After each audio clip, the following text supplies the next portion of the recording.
اليوم حنحكي عن الوحدة. الوحدة مش شي صعب مثل ما انتم متخيلين، وبتعرفوا انه انا وحيدة بالنسبة للمعايير اللي انتم حاطينها. شوفوا، انا ما عندي رفقة، ما عندي شخص بحياتي، هلأ ما عندي درس، بس ان شاء الله بعد فترة حبلش. كتير وقتي فاضي، ما في ولا اي شي اقدر اني اعمله. وكمان عاملة عملية وقاعدة بالتخت، وما كتير بمشي بالبيت الا للضرورة.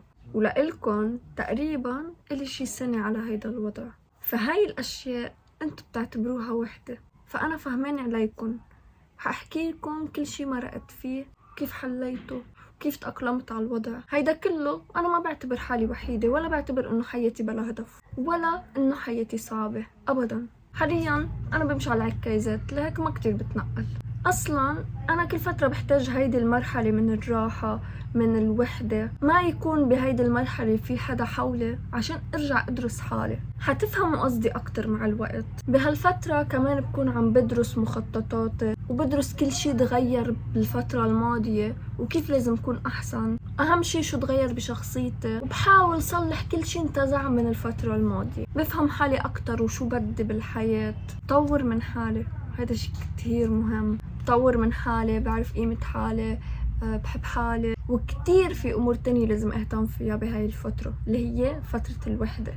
أنا بعتبر هاي الفترة هي فترة فرصة من ربنا لحتى نعرف الحياة أكتر، نوعى أكتر. أنا بعتبر إنه هاي منا وحدة، هاي أنا بعتبر إني انعزلت شوي عن العالم. أنتوا بإيدكم فيكم تختاروا العزلة، وأنتوا بإيدكم فيكم تختاروا الوحدة.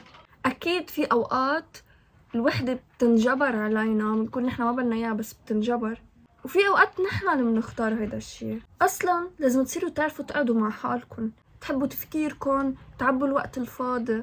أكيد إذا كان في حدا بحياتكم هيدا الشيء كتير حلو، بس بنفس الوقت لازم يضل في وقت إلكن، لازم وقت لدماغكم، أفكاركم، تعرفوا تحسنوا من هيدي الأشياء. كمان تعرفوا كيف تعيشوا مع حالكم، تعرفوا كيف تنبسطوا مع حالكم. وأصلا بس تبعدوا شوي عن العالم رح تعرفوا مين هن الأشخاص الحقيقيين اللي بحياتكم، مين حيسأل عليكم، حيقلق عليكم. واللي ما عنده رفقة يا اما بيكون متخذ قرار مثل انه ما يكون عنده رفقة مقربين، او هو ما بيعرف يتعرف على رفقة، ممكن يكون مش اجتماعي. يعني ما بحب خبر اسراري لحدا او هيك شغلات، خلص في ماما وبس. فرتبوا اولوياتكم، شوفوا مين الاشخاص اللي بدها تضل ومين الاشخاص اللي ما بدها تضل، وعرفوا حالكم اكتر، بيكون كتير منيح. انا بالثانويه كنت ما احكي حدا بالصف، يعني عندي رفقه بس مثلا كانوا هني بصف تاني وانا بصف لحالي، ما كنت احكي حدا. مش كنت استحي، بس حس العالم كلها ما انا مثلي، ما بتشبهني.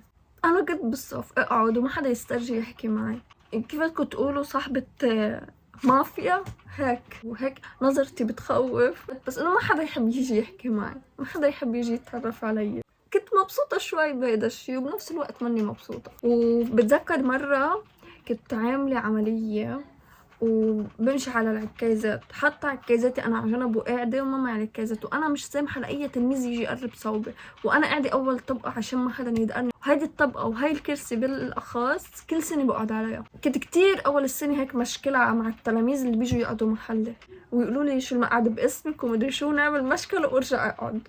بس اجت مرة والتلميذين كانوا عم بيركضوا ورا بعض، فعم بلفوا يلفوا يلفوا، قلن اوعى حدا يدقر فيني، عم قالوا لي ايه اكيد ما حدا يدقر، وصاروا يتخانقوا مع شو، ودفشوا لي الطاولة شوي هيك زحوها. فانا خوتت هون انه مش شايفين حالتي وكذا، وبدون اي ردة فعل حملت حالي ورحت عند الناظرة خبرتها، طردتهم 3 ايام.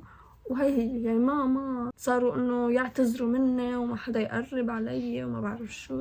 نفس الوقت لما نقلت على مدرسة تانية كمان كنت ضل قاعدة هيك، بس استحي اني اتعرف على التلاميذ، يعني انه ما بعرف حدا هونيك. بس مع الوقت تشجعت وتعرفت عليهم وكانوا كتير مهضومين كلهم.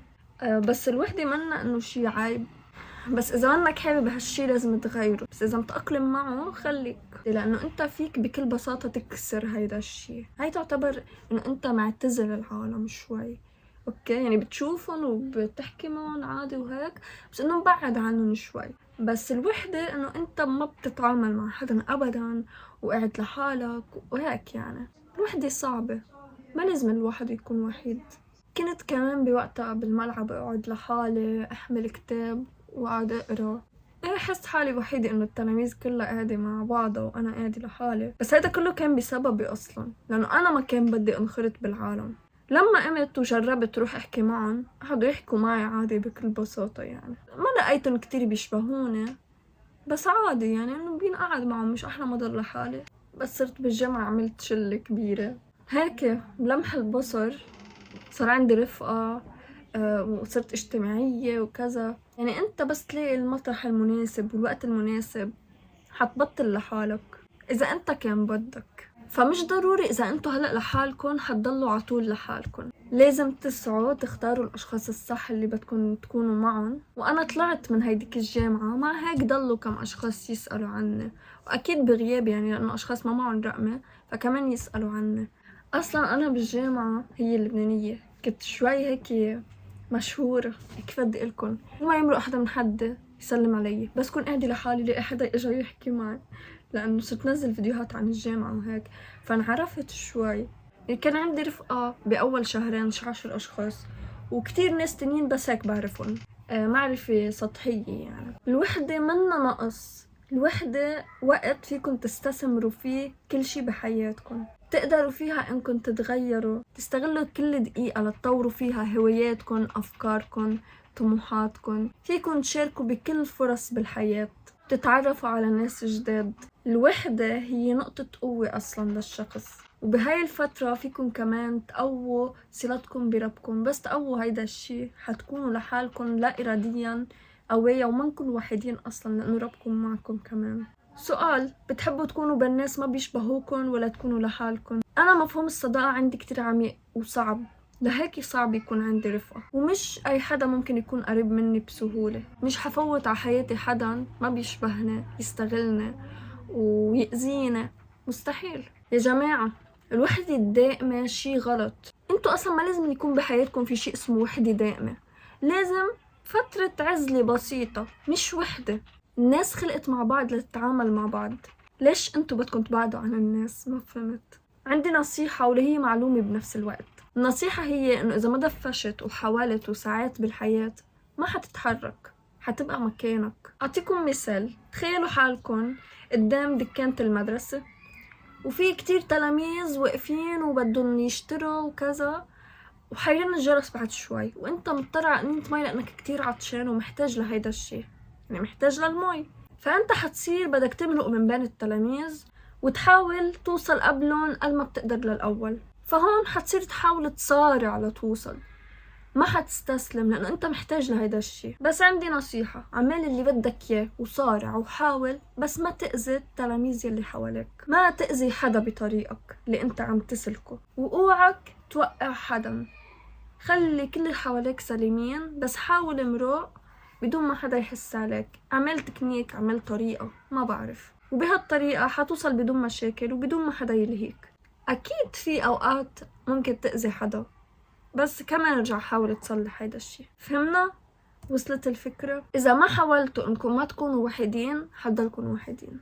كمان أنا هلأ عندي جامعة جديدة ورفقة جديدة، صح إني خايدة هالتجربة من قبل وعرفاني من جواتي إنه عادي حأعمل رفقة بكل سهولة، بس رحت على امتحان دخول كان في تلاميذ عم يعملوا امتحان دخول وقعدت أحكي معهم عادي وكأني رفقتهم مدري من أيمتى، عادي جدا يعني، وبعرف إني حأقدر، بس أنا خايفة وهذا الشي كتير طبيعي. بس الأكيد منه إنه ما لازم كون وحيدة بالجامعة، خصوصي إنه أول فترة بالجامعة حروح على كايزات فبدي شوية مساعدة، فما حأقبل إني كون لحالي بهيك وضع أكيد، وما حقعد لحالي على جنب أو كذا. وفوق هيك إنه التلاميذ كلهم بيعرفوا بعض، لأنه هن كانوا بسمستر الأول صاروا هلأ سمستر 2، أنا حفوت معهم بسمستر 2 حأرجع عيد سمستر أول لحالي، فالقصة شوي صعبة. يلا بتمرق، ماشي الحال. يعني بدكم تقولوا أنا دخيلي أصلا بيناتهم. كنت التلميذة الوحيدة بامتحان الدخول اللي عم بعمله بهيدا التخصص، وكان في وحدة عم تفكر إنها تفوت نفس تخصصي. أصلا إذا ضليتوا لحالكم عطول حتكرهوا الحياة، حتكرهوا الشي اللي انتوا عم تعملوه.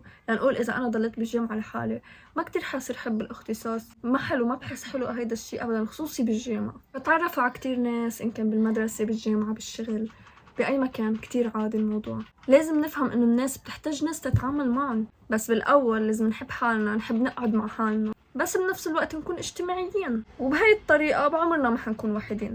واذا حبيتوا حالكم بعمركم ما حتحتاجوا حب من حدا. وممكن يكون في كتار بحبوكم بس انتوا حاسين بالوحده، هيدي لانه انتوا ما بتحبوا حالكم اصلا.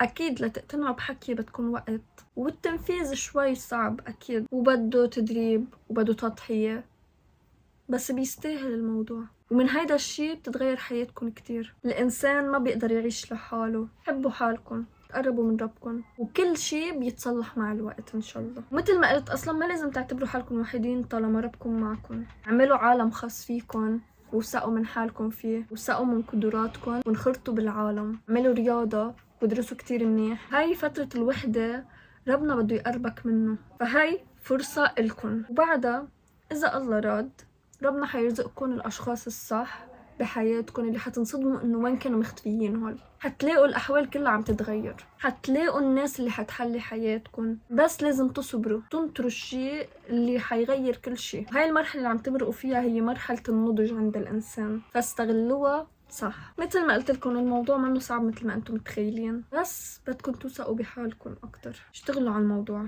بس حتكونوا انتم احسن، حتفتخروا انكم تكونوا قدام الناس. يمكن هاي الوحدة جاي من انه انتم ما نكونوا واثقين من نفسكم. انا واثقة فيكم انكم حتتغيروا، ما بيهمني شو حتعملوا، بس انتم حتكونوا احسن ان شاء الله بالفترة الجاية. مش بس انتو اللي مرقين بهيدي القصص، كتير ناس مرقة بهيدي القصص، وكتير ناس ما عم تتغير، وكتير ناس عم تتغير. كونوا انتو من الناس اللي بتتغير، من الناس الافضل. بكرة تفتخروا بهيدا التغيير اللي صار فيكم. ما تحبطوا من حالكم انه انا ماني قادرة وهيك. انا كنت هيك فكر، بس قربت وجربت طلع الموضوع كتير سهل. عن بعيد كنت متخيليته شي كتير صعب، بس لازم تسعوا. ان شاء الله تكون ايامكم اللي قدام احسن. ما عم بنكر انه الوحدة شي كتير صعب، وما عم بنكر انه صعب تطلعوا منه، بس اذا ما حاولتوا حتضلوا بمكانكم مثل اي حدا تاني.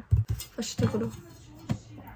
خبروني عن شو بدكم نحكي بالفيديو الجاي. ما تستسلموا، ما تستسلموا ابدا، ما تستسلموا، ما تستسلموا. انا شايفة انكم حتعملوا شي كتير حلو لقدام. اذا انتم ما انكم شايفين، انا شايفة. طلعوا من الظلام اللي انتم فيه.